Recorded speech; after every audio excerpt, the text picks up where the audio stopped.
Gorka poslijeratna istina i gutanje uvreda dobro uhranjenih građana koji su za vrijeme rata znali samo za svoj topli dom i nikada nisu upoznali bombe, razaranje i smrt.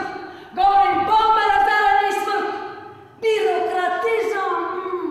Sretna zemlja koja misli ako samo zbacimo jednog predsjednika i ustvorit ćemo drugog predsjednika, sve će biti dobro. Druge se zemlje ne mogu procjenjivati da li u njima vlada pravda ili nepravda ako život u vlastitoj zemlji počiva na prevari i na kriminalu. Jesam, dobila sam američku medalju slobode i francuski orden viteza legije časti. Ali ljudi, nisam se mogla vratiti doma. U Berlin.